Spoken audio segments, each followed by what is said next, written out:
Hey basketball guys, we have news. Let's go to more news from the Golden State Warriors, but before that, don't forget to subscribe to the channel and leave your. The Warriors are not playing well and are losing to the Houston Rockets, and only need to win one game to advance to the playoff semifinals. Coach Steve Kerr put Buddy Hield in the starting lineup, but the player was apathetic on the court. It is worth remembering that Jonathan Kuminga is suffering from an illness and was out of Game 5. Everything indicates that the Warriors will not keep Jonathan Kuminga and Buddy Hield for next season. And the two players could be used to bring in a star or a great high-level center. The game will be crucial for the Warriors, who will play in San Francisco with the goal of closing out the series. The Warriors will probably advance to the semifinals, but becoming champions is difficult, due to the fact that there are other very strong teams with a deeper roster than our Warriors. Fans clown Warriors for disastrous Game 5 first half versus Rockets. NBA fans can't believe that the Warriors are getting crushed by the Rockets in the first half of Game 5 in Houston.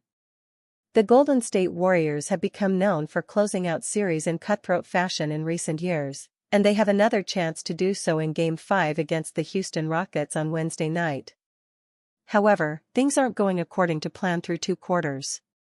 After 24 minutes, the Rockets have a dominating 76-49 lead and appear poised to force a Game 6 back in San Francisco. The Warriors failed to get into a groove right from the get-go. Stephen Curry picked up two early fouls, and neither he nor Jimmy Butler scored a point in the first quarter. Amen Thompson was a menace on the defensive end of the floor throughout the first half, while Fred VanVleet and the rest of the Houston supporting cast made shots on the other end.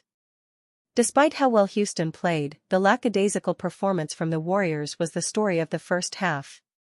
Fans dunked on the 2022 champs on social media for the poor performance. How did Golden State Warriors fall to 27-point deficit in first half versus Houston Rockets? After winning 2 games in a row in the Bay, the Golden State Warriors looked poised to ride into Texas and beat the Houston Rockets on their own court in Game 5, but clearly, there were other plans. At halftime, the Warriors found themselves trailing 76-49. Houston was led by a remarkably efficient 4-5 from deep first half from Fred VanVleet, who led all scorers with 19 first-half points. However, the story of the Warriors' halftime deficit is not thanks to just VanVleet's excellent play. The Warriors, as a whole, shot 34.5% from deep in the first half, which is generally acceptable, although not great. Houston, on the other hand, converted a blistering 60% of their attempts from deep. Stephen Curry was solid, with 11 first-half points, although the Warriors will need him to tap into Chef Curry mode if they want to crawl back and win. The main story of the first half has been Amen Thompson, who finished with 11 points, 2 assists, a lone rebound, a block, and a whopping 5 steals. Allen Iverson owns the record for the most steals in a playoff game with 10, and Thompson is well on his way to beating that, although chances are garbage time will be long and he won't play nearly as much in the second half. Warriors to trade Kuminga. While the Golden State Warriors are still firmly focused on the remainder of these playoffs, there's also an eye to the offseason where the franchise will have a decision to make on Jonathan Kuminga as a restricted free agent. The postseason is thus far doing little to suggest Kuminga and the Warriors will unite on a new contract, with the young forward having recently been benched for 4 games by head coach Steve Kerr. Jimmy Butler's Game 2 injury opened up a door for Kuminga to return to the rotation, but the former 7th overall pick didn't do enough to fully take advantage of the opportunity. He even got the start in Game 3 against the Houston Rockets on Saturday night, but was again benched and didn't play a single second in the fourth quarter as his teammates outscored the Rockets 35-22 to grab an 11-point win. The Warriors have an obvious move to make with Jonathan Kuminga. With Butler returning from injury and playing 40 minutes in Game 4, Kuminga was again this time less surprisingly a DNP for the 4th time in the last 6 games as the Warriors took a 3-1 series lead thanks to a 109-106 victory. Some of the attention has turned to not if Golden State will re-sign Kuminga, but what they could potentially get for him in a sign-and trade. If the Warriors do go down that path, there's an obvious move they need to try and pull off. Cam Johnson has been a player that's been on the franchise's radar for a while, having remained with the Brooklyn Nets despite a myriad of trade speculation leading up to the midseason deadline. The issue is that Kuminga's value may have plummeted to the point where Golden State wouldn't be able to flip him for Johnson, yet Sports Illustrated's Kyler Fox believes it would still be a good move from a Brooklyn perspective. In an attempt to entice Golden State to allow Kuminga to walk, offering Johnson in a sign-and trade would be an extremely shrewd move, Fox wrote. The salaries are likely to be quite similar, and Kuminga plays the same position as Johnson while being 7 years younger. Not to mention, Kuminga's ceiling is higher than Johnson's at this point in the latter's career. It's become clear that Kuminga will never reach his potential with the Warriors, and acquiring Johnson for him would be a good outcome even if it meant giving up a first-round pick in the process.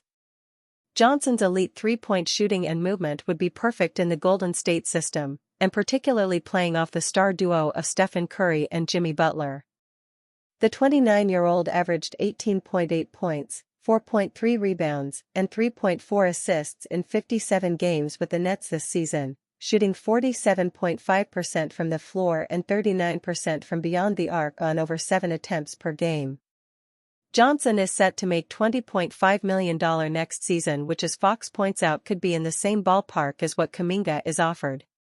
Of course, all this is predicated on the Nets actually having interest in Kuminga and vice versa, meaning there's still plenty of hurdles to be jumped over before this becomes a legitimate possibility. Jonathan Kuminga's Warriors role under Steve Kerr gets Jason Tatum Olympic comparison. Jonathan Kuminga can't get on the floor. The Golden State Warriors recently took a 3-1 lead in their first-round playoff series against the Houston Rockets thanks to a strong defensive performance in Game 4. Draymond Green made his mark down the stretch of this one, locking up Alperen Sengun in the closing. One big storyline for the Warriors during this playoff run has been the playing time or lack thereof for wing Jonathan Kuminga. Kuminga saw some minutes when the Warriors were decimated by injuries in Game 2 of this series but hasn't been able to get on the court much since. Recently, Warriors reporter Anthony Slater of The Athletic stopped by the Run It Back show to make a comparison between Kuminga's situation and what Jason Tatum experienced with Steve Kerr during the 2024 Olympics. It reminds me a little bit in a smaller way of the Jason Tatum situation last summer in the Olympics where I think Steve Kerr was of the belief if Jason Tatum on the floor is the 4th or 5th option, he would prefer a Derek White in that type of role, said Slater. Where it's defend, hustle, rebound, cut, do that type of stuff because the ball is not going to be in your hands, and I just see that with the Kuminga situation. Slater is essentially saying that the Warriors don't necessarily view players like Gue Santos as being better than Kuminga in the traditional sense, but that they would rather have players who stay in their lane and take care of the basics on the court with Jimmy Butler and Stephen Curry. They'd just rather have guys out there that master the small stuff, said Slater. Kuminga missed a large chunk of the 2024-25 season due to injury and was largely thought of as a potential trade candidate for the Warriors before they were able to acquire Jimmy Butler without moving him. It remains to be seen what the future will hold for Kuminga at the end of this Golden State playoff run, which looks like it could be a lengthy one. Ex-NBA player surprisingly leaves Warriors duo off key playoff list.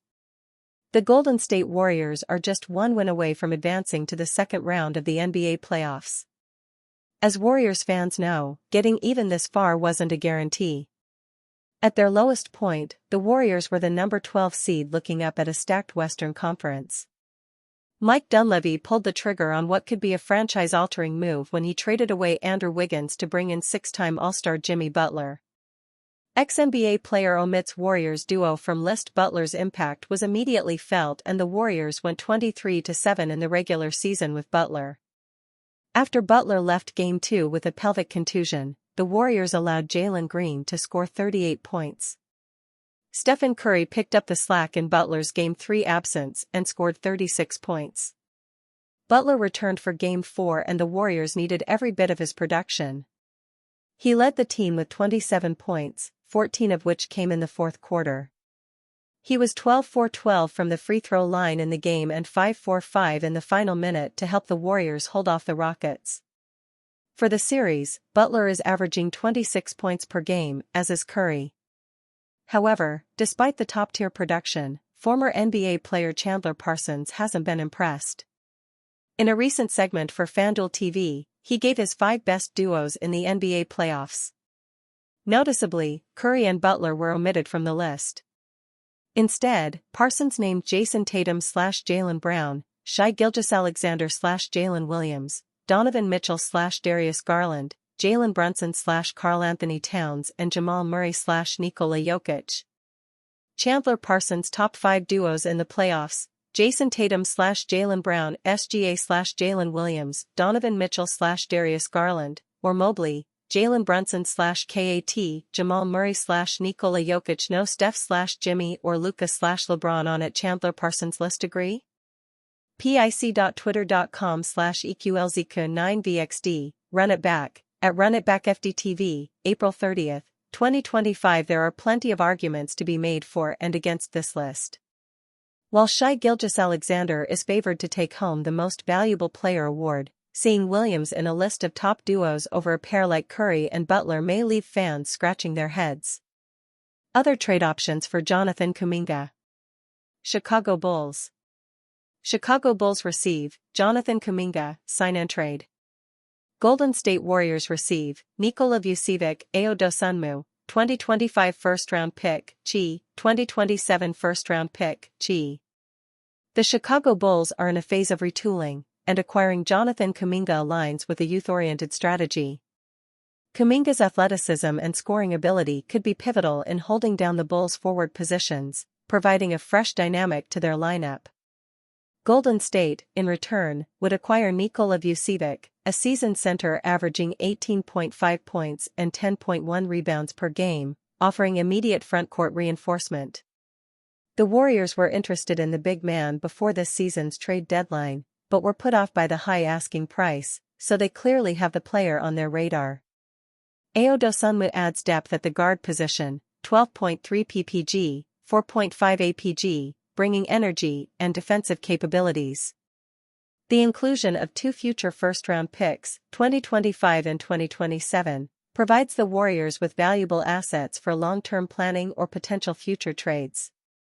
This trade allows the Bulls to invest in a promising young talent, potentially reshaping their roster's future around Josh Giddey, Kobe White, and Patrick Williams, while the Warriors gain 2 win-now players to support their current championship aspirations. Brooklyn Nets. Brooklyn Nets receive Jonathan Kuminga, sign and trade. Golden State Warriors receive Cameron Johnson, 2025 first-round pick, BKN. The Brooklyn Nets are in a transitional phase, seeking to build around a young core after they blew up the Kevin Durant and Kyrie Irving experiment a few seasons ago. Acquiring Jonathan Kuminga, a 22-year-old forward with significant upside, aligns with their developmental goals.